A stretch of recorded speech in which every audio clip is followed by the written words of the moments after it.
My broker says that with 2 children to put through college, I should start investing in stocks. What does your broker say? Well, Frank, my broker's E.F. Hutton. And E.F. Hutton says...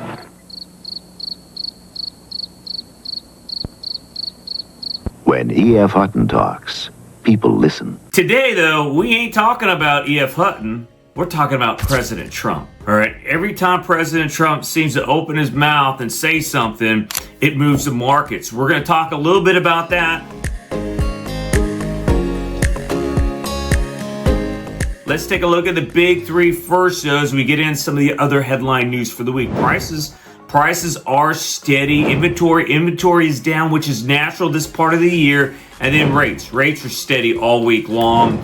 Talk about the headline news. Inflation holds steady. Not bad for rates, not good for rates. Actually good for rates because it kept them where they were.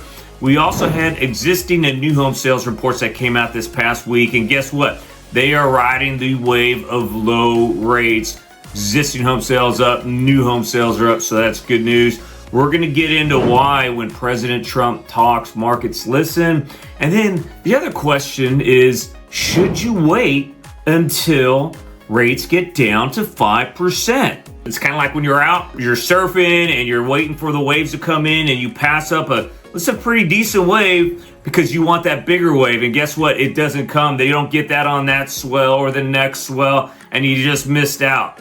All right, so you can wait. There'll always eventually be a wave, but you missed that one. And trust me, if you miss this wave, rates go up. Guess what? Man, you aren't catching anything. All right, and then finally, we'll talk about VA rates, where they're at. Again, steady Eddie. All right, consumer price index. You know what? This was a non-market mover, and that was good because we saw such a huge drop last week. December inflation readings were in line with the economic expectations. Both headline and core stayed where they were the previous month. Headline at 2.7%, core at 2.6%. One of the good things, though, with the core reading is shelter prices continue to go down. That is good. One of the things that kept the core rate up was lodging, hotels, travel. That kept the core rate high, but again, rent levels coming down. That is good, I think, long term. So a positive CPI report this week. Existing home sales, that climbed in December. 4th consecutive monthly increase, 5.1% increase month over month, which is greater than the 2% that was expected. And the 4.35 million existing home sales level is the highest in just under 3 years. You can see inventory is also down 18% month over month. So November was pretty good. December, rock solid. And months of supply, because of that good months of supply dropped from 4.2% down to 3.3. The months of supply dropped from 4.3 down to 2.3 months of supply. And if you take a look at Oahu inventory, man, that's exactly in line with what we're seeing. We dropped from just over 3,000 active inventory in November to 2,800 in December. So a big change, not only national, but locally in Oahu as well. And you know what? Mortgage apps are seeing the benefit of lower rates. You see purchase applications up 16%, refi applications up 40% last week. So great numbers for the housing market. And maybe this is a kickstart we need to get out of the slump that we've been in for the last couple years. New home sales was another solid, not a home run, not a grand slam, but a solid, I'd say a double. An 18.7% increase year over year. Last month, new home sales actually kind of steady down a little bit, but mostly flat. But the 737,000 pace of new signed contracts is near the highest levels we've seen since 2023. Prices are down 3.3% month over month to 392,000, and that makes sense because builders, you know what, they're not building more, but they're trying to move what inventory they have, so they're lowering prices so they can get this inventory off their books so they can start building more homes, especially if they see a market that is improving, and they do see a market that is improving. Our 7.9 months of supply, you know what? That's a lot. New homes are sitting longer. New homes are selling. There are 490,000 homes for sale, and that's pretty simple. It's been right around that range. 490,000, 488,000. We've been right around there the whole year. But you know what? We need 1 million to meet the demand, the pent-up demand. We need 1 million new homes a year. We don't need 500,000. We need 1 million. We're just not going to get there. Builders ain't going to build that much. But still, overall, a good new home sales report. Again, another positive sign for the housing market. Let's talk about cost of waiting. Now, interest rates for VA are in the 5s right now. They vary in between different lenders, but we're in the 5s right now. So you're that client who's like, you know what? I think I'm going to wait for rates to come down a little lower so I can get a better deal. But al contrario, mon frere, that might not be the case. Let's take a look at an example. A $500,000 home today, all right, buying current rates 5.875, and you can get, because we're in a buyer's market, especially most of Oahu, you can get a seller credit of about $20,000. So do a $10,000 buy down from your rate from 5.875 down to 5.25%. And guess what? That other $10,000 of that seller credit, it's going to cover your closing costs.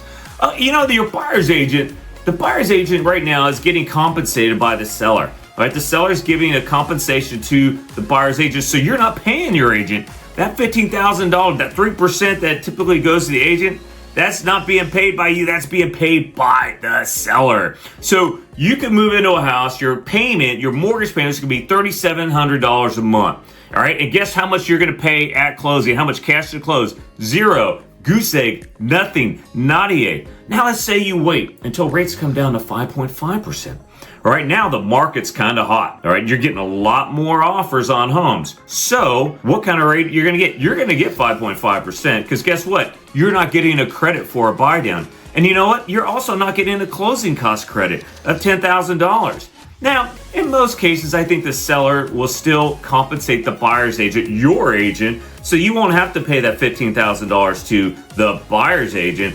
But guess what? You're not getting seller credits now, and you're having to come in at $10,000. So waiting is no bueno, because not only are you paying $10,000 at closing versus zero before, now you're also getting a higher payment. Instead of having $3,700 as your mortgage payment, if you bought now, by waiting, now your mortgage payment just went up to $3,800 a month. That's not a big difference, but it's a difference. That $10,000 out of pocket, that's huge. All right, so let's talk about option 3. I'm going to wait till rates get down to 5%. 1, that may not happen, but 2, hey, you're losing out, because guess what?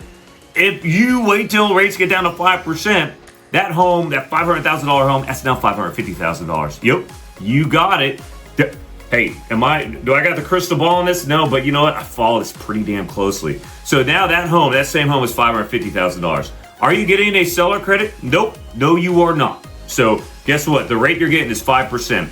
And you're not getting any help with your closing costs. Your closing costs just went up because the loan amount went up. Oh, and you know what? That seller who was paying your buyer's agent compensation ain't doing it no more, because he's probably got offers from a buyer who is going to pay his agent out of his own pocket. So guess what? Not only are you not getting closing cost credit, but you're also having to pay your buyer's agent. So now, yep, you got a lower rate. Congratulations there, but your mortgage payment is higher, $3,900 a month, and you're now paying almost $30,000 at closing, because now you also got to pay your realtor. Let me tell you, the cost of waiting, it's not just your mortgage payment, it's not just your rate, it's also cash out of pocket at closing. So think twice before you say, I'm gonna wait. And remember, you're always paying a mortgage payment, whether it's yours or your landlord's.